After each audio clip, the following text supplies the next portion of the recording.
एक बार फिर से हम जनरल अवेयरनेस का सेक्शन स्टार्ट कर रहे हैं। जनरल अवेयरनेस का ये वो सेक्शन है जहाँ पर हम एसएससी या फिर टीसीएस बेस्ड जो क्वेश्चंस होते हैं हम आपसे वो डिस्कस करते हैं। डेली के 10 क्वेश्चंस आपके सामने आते हैं। आज डे 4 रहने वाला है। इससे पहले की वीडियोस अगर आप देखना चाहते हो एसएससी टीसीएस क्वेश्चन वाली प्लेलिस्ट में जा सकते हो, वहाँ पे जाके पुरानी वीडियोस को देख सकते हो। और आप एक तरीका ढूंढ कर लाए हूँ जहाँ से आप सभी इसकी रिवीजन वगैरह भी कर सकते हो। रिवीजन तो हालांकि आपको करनी ही है, लेकिन इसका हम एक काम करेंगे, जितने भी डे जैसे डे 3 हो गया है या डे 10 तक पहुंच जाओगे, जब भी हम आगे बढ़ते जाएंगे जो पीछे हम कवर कर चुके हैं उनका टेस्ट हुआ करेगा। टेस्ट किस फॉर्मेट में हुआ करेगा, अगर मैं टेलीग्राम ग्रुप ज्वाइन करा होगा तो वहाँ पर हम क्विज़ अपलोड किया करेंगे। दो तीन क्वेश्चन का डेली टेस्ट अपलोड किया करेंगे, ताकि आप जो पुराने क्वेश्चन आपको याद है भी नहीं वो भी आपको पता लगता जाएगा। तो इस तरीके से हम आपकी रिविजन वगैरह भी करवाते रहेंगे। तो फिलहाल आज के डे 1 की तरफ बढ़ते हैं। हमेशा की तो आपको बताना चाहूँगा ये वो क्वेश्चन हैं जो किसी न किसी एसएससी एग्ज़ाम या फिर टीसीएस बेस्ड क्वेश्चन जो रहते हैं आपके एग्ज़ाम में भी आने के चांसेस बन जाते हैं। सभी एसएससी एग्ज़ाम को कवर करा जा रहा है, टीसीएस के एग्ज़ाम को क्वेश्चन को भी कवर करा जा रहा है। तो फर्स्ट क्वेश्चन आपके सामने स्क्रीन में कहा गया है, which article of the Indian constitution empowers a high court to issue writs for the enforcement of the fundamental rights of the citizen. Simple language में कहा जाए तो हाई कोर्ट्स जो रिट्स इशू करता है वो कौन से आर्टिकल के अकॉर्डिंग इशू करता है, आपसे वो पूछा गया। आर्टिकल 226, आर्टिकल 242, आर्टिकल 230 या फिर आर्टिकल 235। यहाँ पर जो करेक्ट आंसर हो जाएगा वो ऑप्शन नंबर ए हो जाएगा। आर्टिकल 226 के अकॉर्डिंग हाई कोर्ट जो है वो रिट्स इशू करता है। और रिट्स आपको पता है 5 तरह की रिट्स होती हैं, ये भी आपको पता होना चाहिए कौन सी होती हैं। पहली हैबेस कॉर्पस होती है, दूसरी मैंडेमस होती है, तीसरी सरशरी वाली होती है, एक क्यू वारंटो वाली होती है और एक प्रोहिबिशन वाली होती है। इस तरह से 5 रिट्स होती हैं, इनके बारे में पता होना चाहिए। हाई कोर्ट अगर इनको इशू करता है 226 वाला आर्टिकल यहाँ पे यूज़ करा जाता है। चलते हैं आज के सेकंड क्वेश्चन की तरफ चलते हैं। आपने बताना है कि 10 में से कितने क्वेश्चन आपके आ रहे हैं। आज के जो वीडियो में क्वेश्चन आ रहे हैं वो मैक्सिमम क्वेश्चन CHSL या फिर GD एग्ज़ाम में पूछे गए हैं। सेकंड क्वेश्चन आपके सामने स्क्रीन में चल रहा है, what is the duration of interval in a football match. Football match में जो इंटरवल की ड्यूरेशन होती है वो कितनी होती है, 10 मिनट्स, 15 मिनट्स, 30 मिनट्स या फिर 12 मिनट्स। यहाँ पे जो करेक्ट आंसर जो कहा जाता है नॉट एक्सीडिंग, 15 मिनट से ज़्यादा का इंटरवल नहीं होना चाहिए। इसका मतलब 15 मिनट्स हमारे पास यहाँ पे करेक्ट आंसर हो जाएगा। ऑप्शन नंबर बी हमारे पास बिल्कुल सही आंसर हो जाएगा।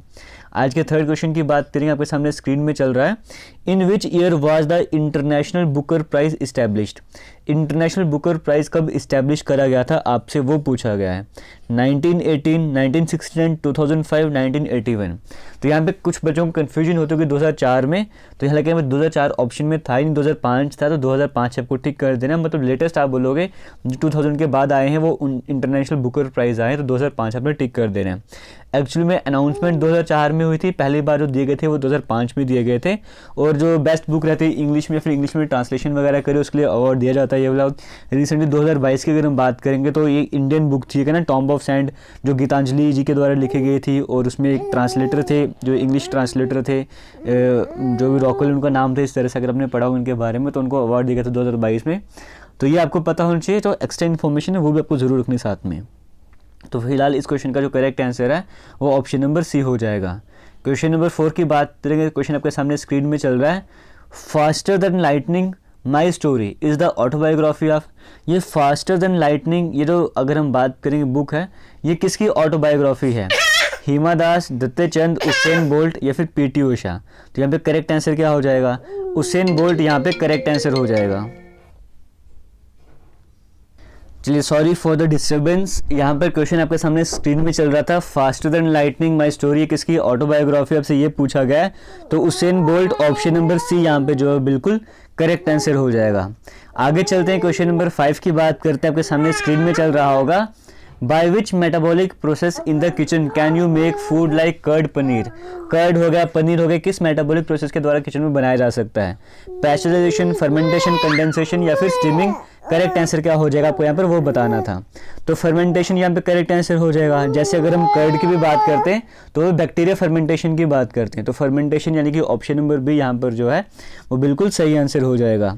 चलते हैं आगे बढ़ते हैं, नेक्स्ट क्वेश्चन की बात करते हैं। उससे पहले आपको बताना चाहूँगा SSC MTS की हम टेस्ट सीरीज़ भी लॉन्च कर चुके हैं, जिसका लिंक आपको डिस्क्रिप्शन बॉक्स में मिलेगा, कमेंट सेक्शन मिलेगा, वहाँ पे जाके बस एमटीएस की टेस्ट सीरीज़ को ज्वाइन कर सकते हो। प्राइस सिर्फ 99 रुपीज़ रखा गया, कुछ दिनों के लिए ये वैलिड रहने वाला है, तो वहाँ पर जाकर आप इसे ज्वाइन कर सकते हो। कई तरह के क्विज़ आपको देखने को मिलेंगे, इवन ये जो वीडियोस आपके सामने लाता हूँ ये क्वेश्चन भी आप क्विज़ के फॉर्मेट में आपको देखने को मिल जाएंगे, कभी भी इनकी जाकर रिविजन कर सकते हो। नेगेटिव मार्किंग मिलती है, लीडर बोर्ड आता है, बाकी से अपने आपको कंपेरिजन कर सकते हो। क्वेश्चन नंबर 6 की बात करेंगे, which of the following countries never organised Olympic games. इनमें से कौन सी कंट्री जिसने कभी भी ओलंपिक गेम्स ऑर्गेनाइज नहीं करे। South Africa, Australia, Japan, China. तो बाकी ऑलमोस्ट 3 तो ऐसी जो 2 बार भी करवा चुकी हैं, लेकिन किसने एक बार भी नहीं करवाया, आपसे वो पूछा गया है। तो साउथ अफ्रीका की बात करेंगे, इन्होंने अभी तक ओलंपिक गेम्स ऑर्गेनाइज नहीं करवाए जब तक मैं वीडियो बना रहा हूँ 2023 में। तो ऑप्शन नंबर ए यहाँ पर बिल्कुल सही आंसर हो जाएगा। बढ़ते हैं क्वेश्चन नंबर 7 की बात कर लेते हैं। विच article of the Indian constitution deals with the election of vice president. Vice president के इलेक्शन की बात करेंगे तो कौन से आर्टिकल के अकॉर्डिंग वाइस प्रेसिडेंट के इलेक्शन करवाए जाते हैं, आपसे ये पूछा जा रहा है। तो देखो यहाँ पर आर्टिकल 68 है, आर्टिकल 62 है, 66, 64। आर्टिकल 66 हमारे पास बिल्कुल सही आंसर हो जाएगा। अभी इंडिया के वाइस प्रेसिडेंट जब मैं वीडियो बना रहा हूँ कौन है, जगदीप धनखड़ जी जो हैं वो इंडिया के भी वाइस प्रेसिडेंट हैं। आर्टिकल 66 के अकॉर्डिंग इलेक्शन करवाया जाता है, टर्म इनके 5 साल की होती है। ऑप्शन नंबर सी हमारे पास बिल्कुल सही आंसर हो जाएगा। क्वेश्चन नंबर 8 की बात करेंगे, पंडित स्वपन चौधरी की बात करेंगे, कौन से इंस्ट्रूमेंट से रिलेटेड हैं। वीणा, हारमोनियम, तबला या फिर बांसुरी। इनमें से करेक्ट आंसर क्या हो जाएगा आपको वो बताना है। तो देखो ये तबला के प्लेयर हैं, option number C correct answer हो जाएगा। 2019 में पद्मश्री से भी नवाजा गया है, तो इसलिए आपके लिए इंपॉर्टेंट बन जाता है। ऑप्शन नंबर सी बिल्कुल सही आंसर हो जाएगा।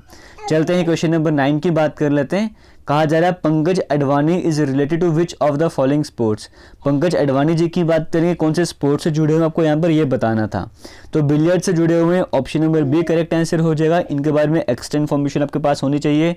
प्रिंस ऑफ इंडिया भी कहा जाता है इन्हें, गोल्डन बॉय भी इन्हें कहा जाता है। देखो इन्हें अर्जुना अवार्ड से भी नवाजा गया था 2004 में, बड़ा इंपॉर्टेंट है।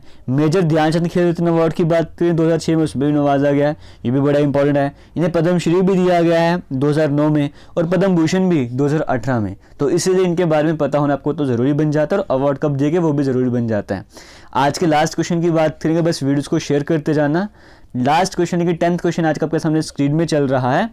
As per census of India 2011, देखो जो 2011 का सेंसस है तो उसके according which state has the highest percentage of scheduled tribe population. कौन से स्टेट ऐसे जहाँ पे हाईएस्ट परसेंटेज है शेड्यूल्ड ट्राइब पॉपुलेशन की, एसटी पॉपुलेशन की सबसे ज़्यादा पॉपुलेशन कहाँ पे देखने को मिल रही है, आपसे वो पूछा गया। गुजरात, झारखंड, मध्य प्रदेश या फिर छत्तीसगढ़। देखो सबसे टॉप पे कौन है, मैं आपके 2 ऑप्शन एलिमिनेट कर देता हूँ, एक करेक्ट आंसर जो आपने बताना है। ये मैं एलिमिनेट कर रहा हूँ और मैं ये एलिमिनेट कर रहा हूँ। अब आप मुझे बताओ इन दोनों में से करेक्ट आंसर कौन सा है। सबसे हाईएस्ट पॉपुलेशन इन दोनों में से एक स्टेट है जहाँ पे एसटी की ज़्यादा देखने को मिलती है। इन दोनों में से जो करेक्ट आंसर होगा वो तो फर्स्ट नंबर पे आ जाएगा। अगर हम बात करेंगे सेकंड नंबर पे, तो सेकंड नंबर पे उड़ीसा आता है, और अगर हम थर्ड नंबर पे बात करेंगे तो महाराष्ट्र आ जाएगा। तो फिलहाल आज के ये थे टॉप 10 क्वेश्चंस। उम्मीद करता हूँ आपको वीडियो अच्छी लगी होगी। किसी भी तरह का डाउट होगा आप कमेंट सेक्शन में पूछ सकते हो। बाकी टेलीग्राम जाकर ज़रूर ज्वाइन करना, वहाँ पर वो क्विज मिलते रहेंगे, वहाँ से आपकी रिवीजन वगैरह होती रहेगी। किसी भी तरह का डाउट होगा ज़रूर पूछिएगा। मिलेंगे नई वीडियो में नए 10 क्वेश्चंस के साथ। तब तक के लिए थैंक यू, जय हिंद।